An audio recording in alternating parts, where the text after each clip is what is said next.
Hello and welcome to this episode of Clutched. Today, we're going to have a closer look at the Mitsubishi Evo 10.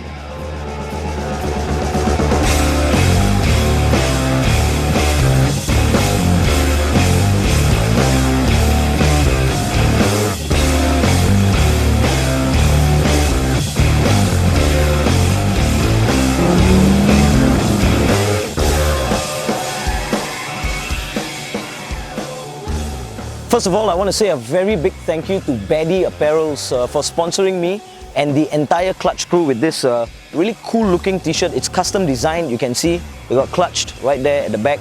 I think it's really nice of them to sponsor this to us, and I'm going to leave the link to contact them in the description box below.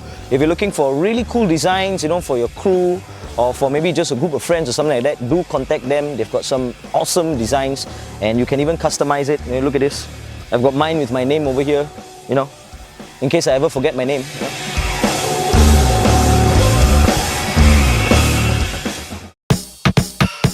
The Evo 10.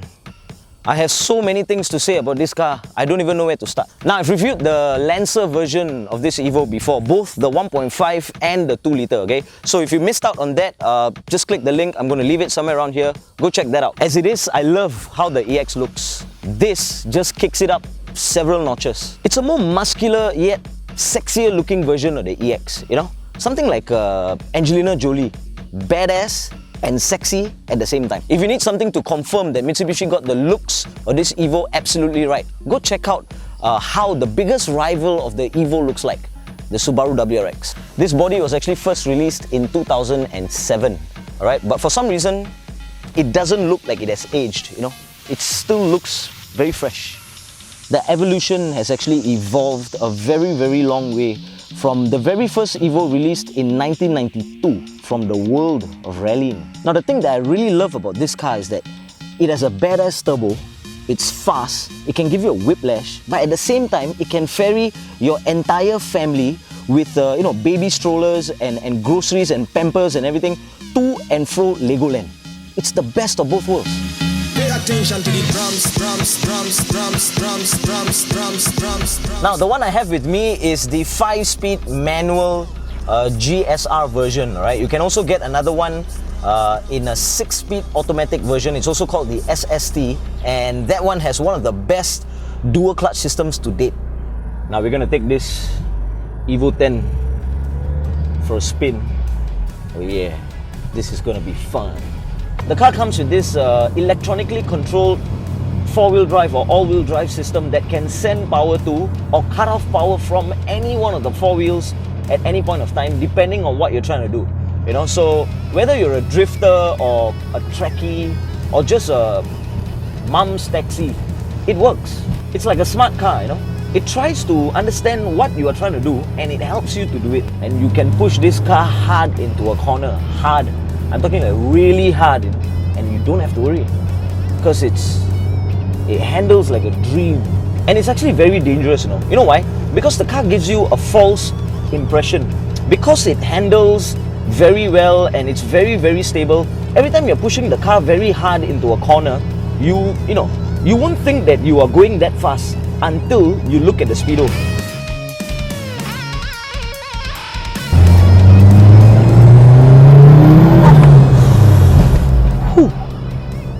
Let me tell you, this is the kind of car that will really put a smile on your face. The G-force is so satisfying, It's like getting drunk or smoking weed, You forget all your worries. Did I just say smoke weed on camera? Suddenly it all makes sense. Why the big hype about an Evo? Just put your foot down and when the boost kicks in, Jesus, the car pulls you back, oh my God. And it looks like a very decent and a well-mannered car until you put your foot down. Something like a paikia or a gangster, or a along, dressed up in a suit. You can see the angkong coming out the side, You don't want to piss him off. You cannot relax in this car. You can only pretend to relax in this car. Every time you see an open road or an empty space, although you won't do it, in the back of your mind, you just feel like you want to put your foot down and just boost your way through every empty gap that you get on the road. Woo! That is what more than 300 horses feels like. Woo! You cannot get enough of this car.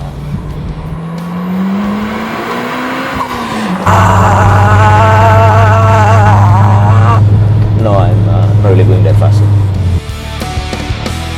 Okay, so by now you know this really is a very powerful car, but you really need to respect the power. This is not one of those kind of cars that's modified on the road and they keep whacking wherever they go, trying to race with everybody, trying to prove a point to everyone that they are fast. When you drive a car like this, you won't feel like racing with everyone on the road because you just feel like you're wasting your time and your petrol. When you look at other cars, especially those modified cars, you look at it and you go, this one surely win one lah. Yeah, this car, sure win one lah. This is the kind of car that you will find driving along the center lane and not the right lane of the expressway, just cruising, minding its own business,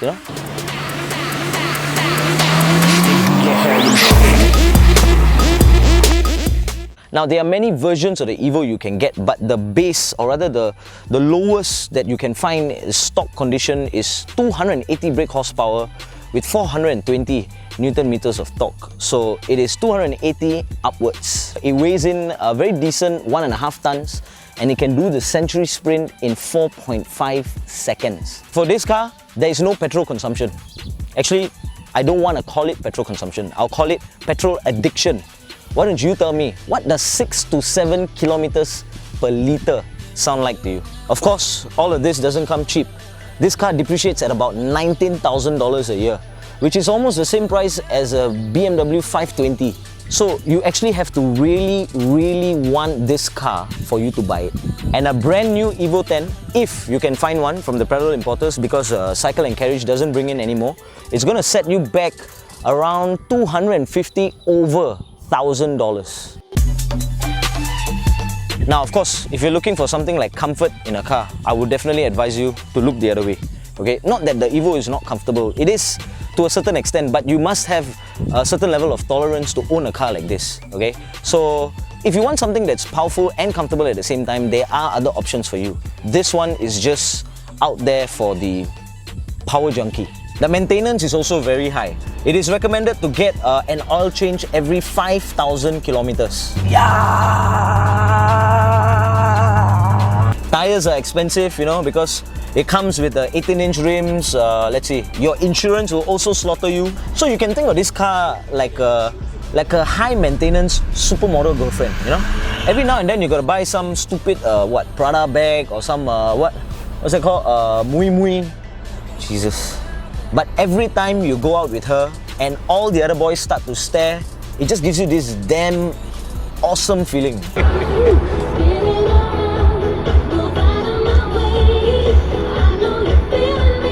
It's the kind of car that you wouldn't mind eating economic rice, Chai Chai Fun for the next 10 years, just so you can own this.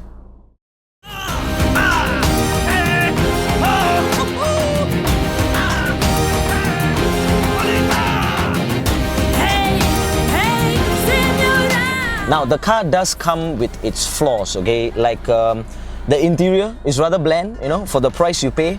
And even this toggle control over here, I think it's a bit dumb. I mean, come on, what? Snow, gravel, and on a quick toggle control? This is something that's definitely not for us Singaporeans.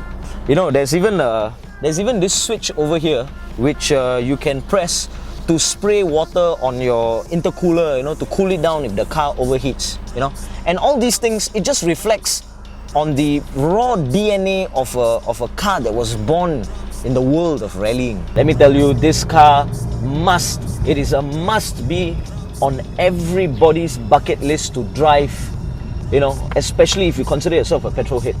Must. Don't want to buy? Never mind. Must try. Go and beg a friend who owns a Evo 10 and tell him, please, let me try your car.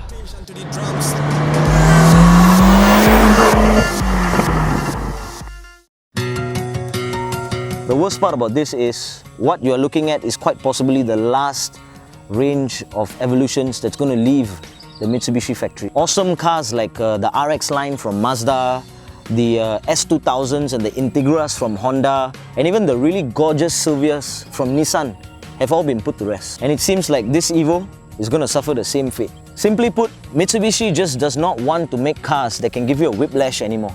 You know, they are also hopping on board the eco-friendly wagon. On my last review, I spoke about how the Audi gained this unspoken respect when it released the R8.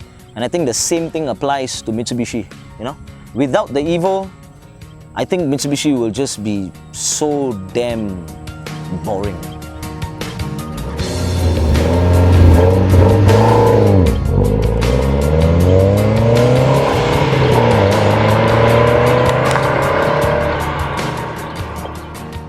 Right here in Clutch, it's time for us to rate the Mitsubishi Evo 10.